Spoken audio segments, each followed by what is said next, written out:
boy holds his lucky bell and stares out into the growing dusk. Night is coming, and with it the promise of monsters worse than anything his father has ever described in his campfire stories. Rumors of endless massacres terrify him, and he hopes his mother and father will soon return. They heard a radio broadcast promising safety to those in hiding, and they left with others to investigate. He spent the whole day staring at the dirt road leading out of the village, waiting for them to return.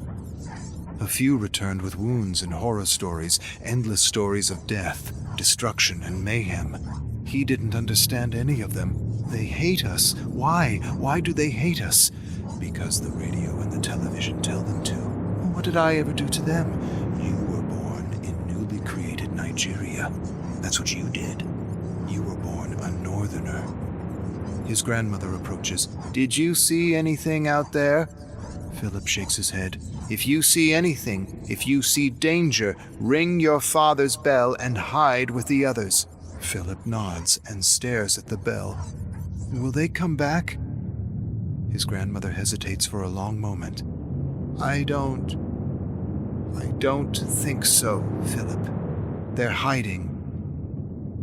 Tears fill his eyes as his grandmother disappears into a small thatched home. He feels a tear slip down his face and he knows, just knows. He will never see his parents again. Grandmother Abigail hasn't smiled for days. A terrible smell of rotting flesh drifts into their village, and she tells Philip it's the stench of decomposing cows. Philip nods, but knows she's just trying to protect him from the truth. He heard the elders talking by the well. So many dead, and they are burning the bodies before there is an investigation. Who is burning the bodies? Killing crews. Human butchers, men paid to make his people disappear as though they were an infestation of cockroaches, a deal with the devil for money. He hates them all and tries to sleep but can't. All he can do is stare at the door where he hopes against hope to see his parents again. But he knows they're never returning, and all he has left is grandmother Abby. Abby approaches him and lies beside him. He leans his head against her and closes his eyes and cries. He hears her open her mouth to say something, but no words come out. He opens his eyes, and she's crying silently. Before he can say anything, a bell rings. Her face grows hard as she grabs him by the wrist and leads him outside to a hatch. A moment later, they're underground, with the muted sounds of slaughter vibrating through the ground. He squirms in Abby's embrace. She holds him tighter and tighter as cries and shrieks swell into an unbearable pandemonium. He never realized humans could emit such sounds, and it's all he can do not to scream himself. He squirms, and Abby covers his mouth, just in case. Silence. Horrible, gut-wrenching silence. Philip shifts uncomfortably in their makeshift bunker and listens for something. Anything. Abby nudges him. Let's see your math skills, Philip. Math? She's trying to distract him from the hell outside. 6 plus 24 minus 8. He works it out. 22. She smiles and nods. She levels another challenge and another. He answers. With growing tears in his eyes, she touches his face. Don't think about what is happening outside. Listen to my words and play the game. He nods and tries his best to work out her challenges, but he can't help but think about his mother, his father. They said math would strengthen his brain, make him good in school, give him all kinds of opportunities his father never had. His father, he'll never do math with him again, never play chess with him again, or hear his stories. And why? Because of men who take money to do the devil's work. Abby nudges him. Philip asks her to repeat the challenge, just as the cry of a toddler rips through the silence. He instantly looks to his grandmother. Her eyes go wide as she stands and approaches the ladder. Philip runs to her and grabs her hand. Don't go, please, please. She hesitates, staring at the hatch above. I cannot leave the boy out there alone. Philip nods and wants to hold her soft, wrinkled hand forever, but he lets go and watches her as she bravely ascends the ladder and disappears into the scorching day. Hours Days? Weeks? He's not sure how much time has passed. His eyes never left the hatch as he repeated countless math problems in his mind to avoid facing the truth that she has disappeared with the rest of his people. He hears her voice, her laugh, her sighs. He wants to see her again. He wants to see his parents, his friends and neighbors. He wants to see them all. But he knows his life will never be the same again, and he would rather be dead than live without them. He closes his eyes and descends into the cool night. The smell of rotting humanity instantly assaults his senses, reminds him of roadkill left in the sun for days, only worse. He searches the moonlight ground and soon finds his father's bell by the charred remains of a body. What happened? You were supposed to keep a lookout. You were supposed to warn us. He takes the bell and cries out for his grandmother in a raspy whisper. But the whisper turns into an endless scream. He screams until he loses his voice, and all that answers back is the deafening silence of the cold, indifferent night. He falls to his knees, taps his bell with his finger, and wishes he could just disappear from this living nightmare. Village to village, it's always the same scene. Death and destruction. Burnt cars, homes, and bodies. His people disappearing in a seemingly endless mixture of fog and smoke. He can't move anymore. He doesn't have the strength or will. The smoke stings his eyes. The stench makes him want to retch with every inhale. But most of all, he can't take the silence. The horrible silence, the oppressive, dreadful, indifferent silence. He stops and sits by a tree with a vulture hovering close to him, waiting for him to die. This one wants its meat fresh, raw, not burnt or doused in kerosene.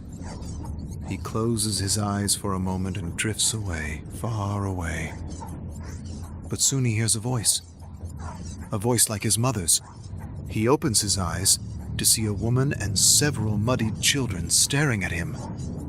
The mother extends an open hand. "You must come with me."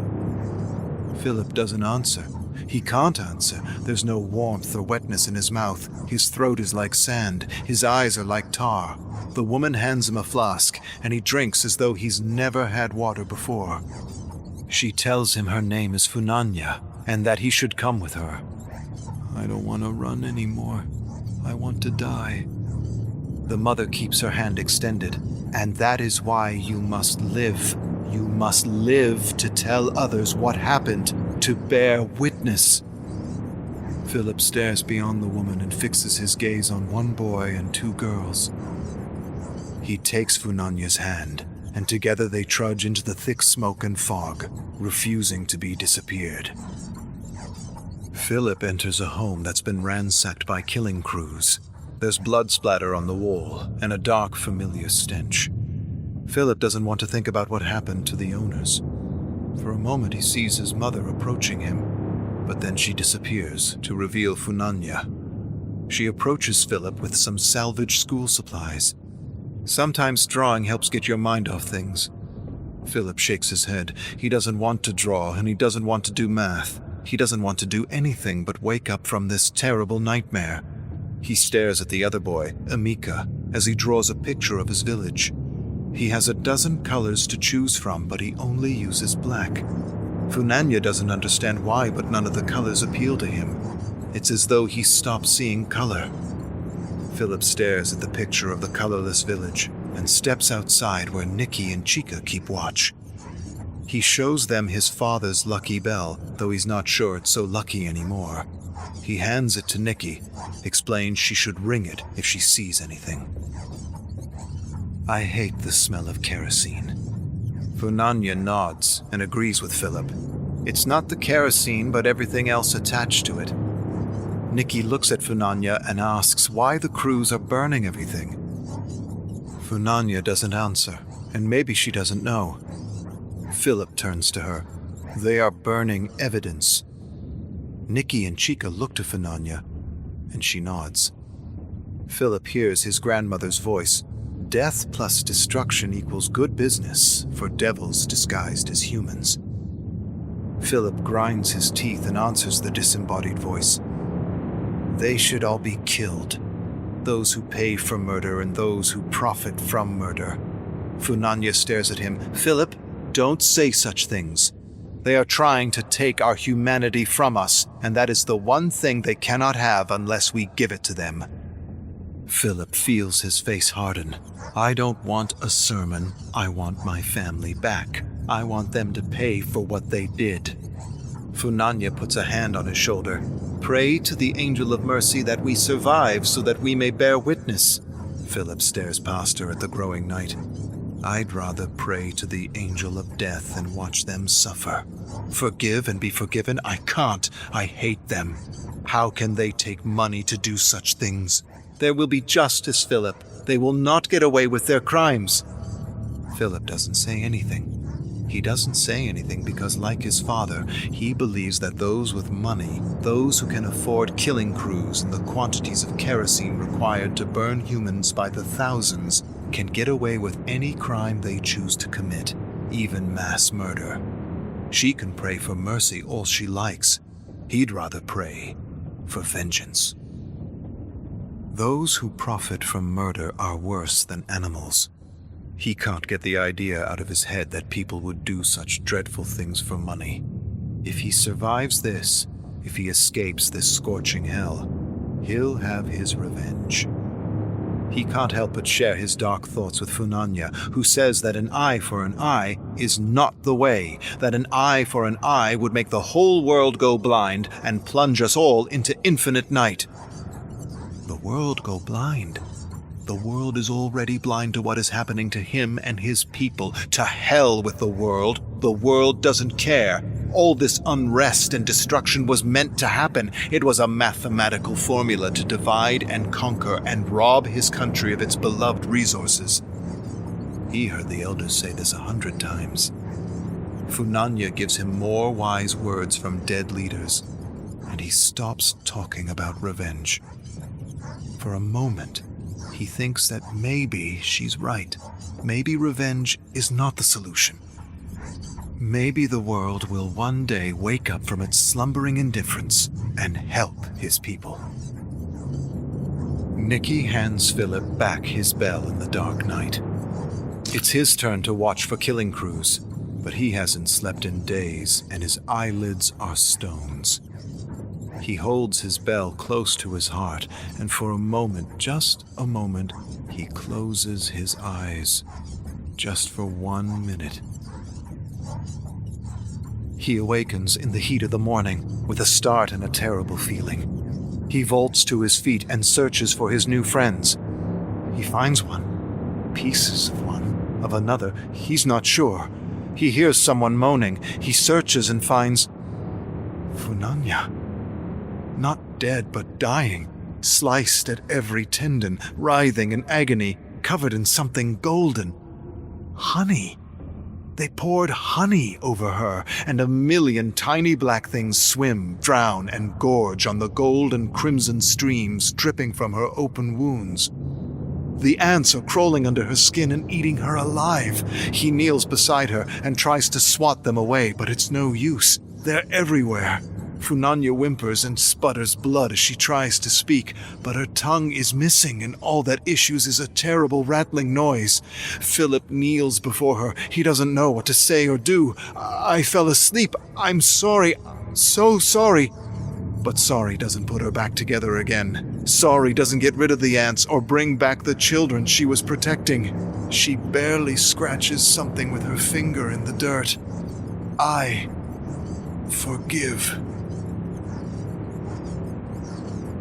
Philip stares at the words for a long moment. Silent tears fall as he raises his hand in front of her face. She closes her eyes and waits for her suffering to end. He doesn't want to do it, but he has to.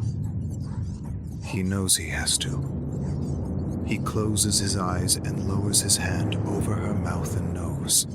And for a moment, just a moment, he becomes her angel of mercy.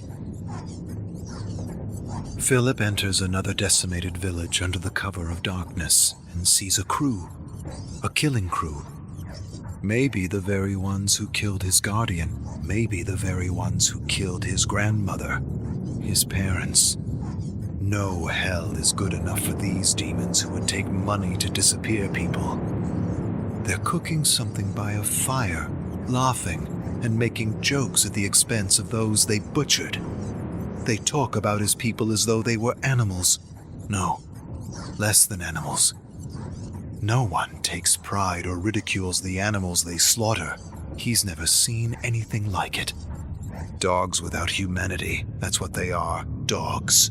Rabid dogs, nothing less, nothing more.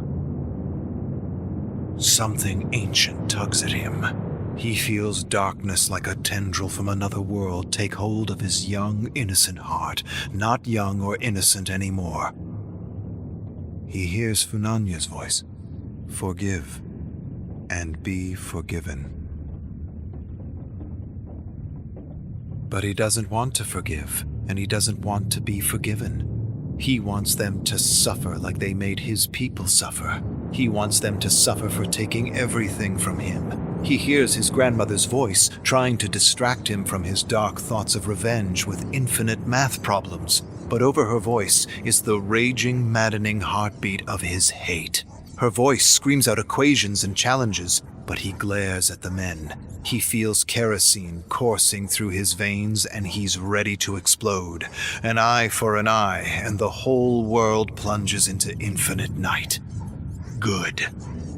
Philip notices the guns by the jeep. He could grab one and shoot them all. But he's never used a gun, and they'd probably run away. He could find a knife or machete, but these dogs would overpower him. Just walk away, Philip. Never look back. It's your duty to survive and bear witness. He ignores the voices in his head and only wants one thing. He wants them to suffer and disappear. He wants to...